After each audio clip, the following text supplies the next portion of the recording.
paz, el saludo para todos nuestros hermanos de la Iglesia del Señor que están en diferentes lugares, y que la gracia y la paz de Dios sea con cada uno de vosotros. Y vamos a continuar sobre el estudio de 1 de Corintios capítulo 16.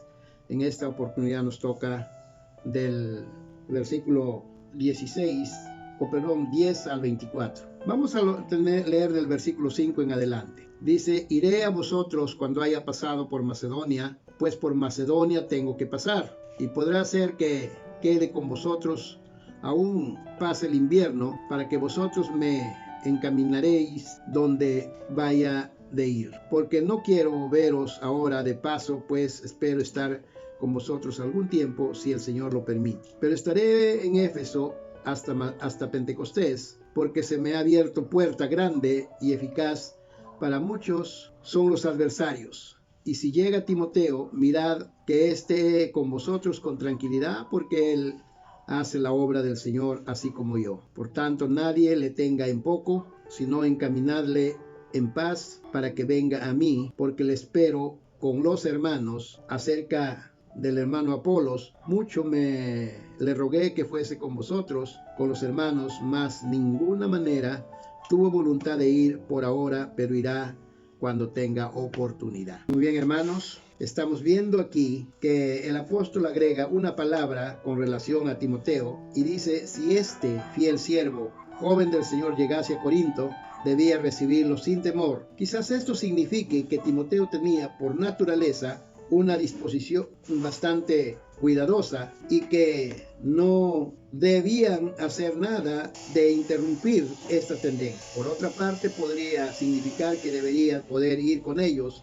sin temor algunos de los que están allí al frente de la agrupación o de la iglesia del Señor. Probablemente esta última interpretación sea la correcta, tal como lo indica la palabra, porque Él hace la obra del Señor así como yo. Es una frase muy profunda y de mucha confianza hacia Timoteo, porque él tenía mucho respeto por él, porque era un hombre serio, acomedido, atento, obediente, ¿no? Y siempre estaba a disposición de lo que reciba la orden del apóstol. A causa del fiel servicio que Timoteo estaba haciendo para Cristo, nadie debía tenerlo en poco. Por el contrario, debía hacerse un esfuerzo sincero para encaminarlo en paz en su viaje, para que pudiese volver Pablo a su debido tiempo. El apóstol estaba guardando una reunión con Timoteo y con los demás hermanos. En cuanto a Apolos, hace una referencia. Pablo le había rogado que fuese a Corinto a visitar a la iglesia. Apolos no se había sentido que fuese la voluntad de Dios ese momento, pero había dicho que iría a Corinto cuando tuviese la oportunidad.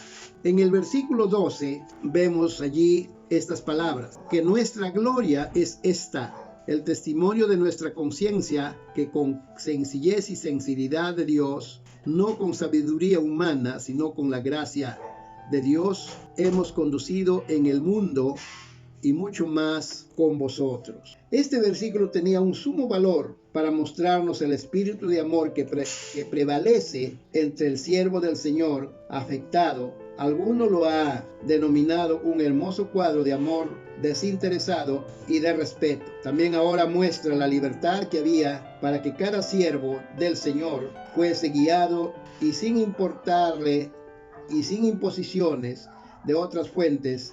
Ni siquiera el apóstol Pablo debía o tenía la autoridad de decirle a Apolos qué es lo que debía de hacer. Ahora Pablo formula algunas exhortaciones enérgicas a los santos. Estamos en el versículo 13.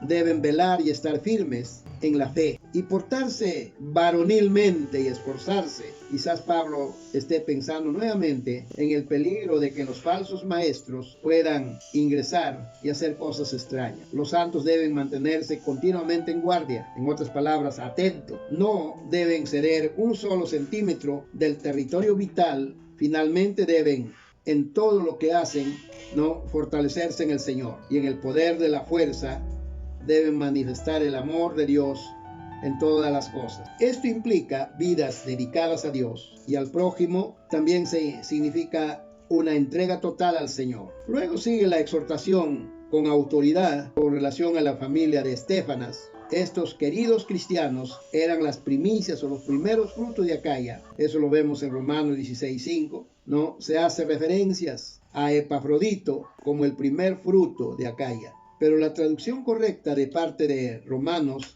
debería ser Asia en el lugar de Acaya. Aparentemente, desde el momento de su conversión de estos creyentes, se había dedicado al servicio de los santos. Pablo está diciendo que estos cristianos se habían entregado a sí mismos para servir al pueblo de Dios. La familia de Estéfanas ya había sido mencionada en el capítulo 1, versículo 16.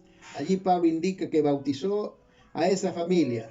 Muchos han insistido que la familia de Estéfanas incluía niños y han tratado de este modo de justificar el bautismo de los bebés. Sin embargo, resulta claro que el versículo 15 de este capítulo que no había niños en esa familia, ya que se indica claramente que se dedicaban al servicio de los santos. El apóstol exhorta a los cristianos a sujetarse a personas como ellos, y todos los que deberían ayudar y trabajar son gente que tienen ese ministerio. También vemos en el versículo 19, la expresión cuando dice a las iglesias de Asia, no se refiere al continente, sino a la provincia de Éfeso que se hallaba en ese lugar. Aparentemente Priscila y Aquila estaban viviendo entonces en Éfeso. Antes había vivido en Corinto y eran por lo tanto conocidos como los santos de allí. Aquila hacía tiendas y había trabajado con el apóstol Pablo en el oficio. La expresión la iglesia que está en su casa nos habla de la sencillez de la vida de la iglesia de aquella época. Los cristianos preferían reunirse en sus hogares para la adoración, la oración y la comunión. Salían para predicar el evangelio en su trabajo, en el mercado, en la prisión y en todo lugar donde tuviesen la oportunidad. En el versículo 21 dice, Pablo acostumbraba a dictar sus cartas a uno de sus colaboradores. Sin embargo, al final tomaba la pluma en su propia mano y agregaba unas palabras con su propia escritura y luego daba a su saludo característico. Esto es lo que hace aquí. Saluda a los hermanos con su propia letra. La palabra anatema significa maldito. Estamos en el versículo 22, ¿no? Significa maldito. La palabra maranata, utilizada en otras tradiciones, significa el Señor viene. El sencillo significado de este versículo es que aquellos que no aman al Señor ya están condenados, pero por su condena será manifiesta cuando el Señor venga. De modo que, muy real, un cristiano es uno que ama al Salvador, que ama al Señor Jesús, más que a cualquier otra persona o quizás en el mundo.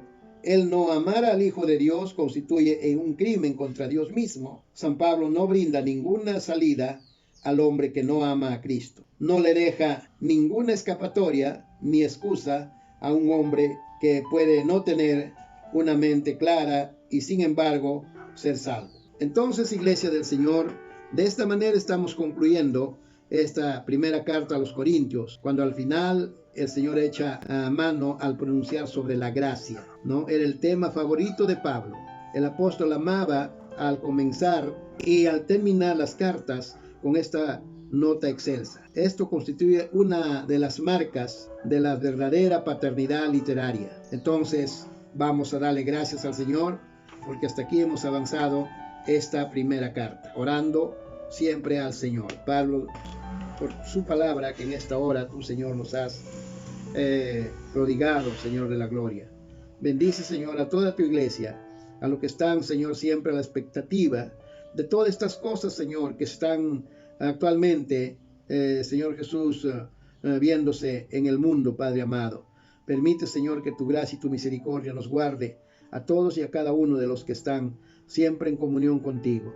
Y de la misma manera también a la gente que no te conoce. Por estas cosas, Señor, tú te harás conocido en su corazón y en su mente. Alabado sea tu nombre, Señor, y que tu gracia permanezca por siempre y para siempre en la vida de tus hijos. En tu nombre amado, Señor Jesús. Amén y amén. Muy bien, Iglesia del Señor. Es así como venimos avanzando sobre estos temas, ¿no? Entonces ya estaremos volviendo. Amén, hermano, les saluda en el amor del Señor. Vamos a cantar el himno número 51, Más blanco que la nieve. Yo quiero Deseo ser limpio, mi buen Jesús. Deseo por siempre andar en tu luz. Tan solo en tu sangre limpieza tendré. Lavado y más blanco que nieve seré. Más blanco sí que la nieve seré. Lavado en la sangre y limpio por fe. Que mi alma no pueda lo impuro quedar. Tu sangre mis manchas las puede quitar. Pecados he ido, los desecharé. Lavado y más blanco que nieve seré. Más blanco sí que la nieve seré. Lavado en la sangre y limpio por fe. Tu Cristo que ayudas a sacrificar.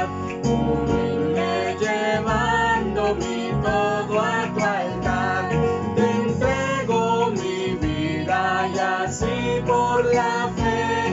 Lavado y más blanco que nieve seré. Más blanco sí que la nieve seré. Lavado en la sangre y limpio por fe.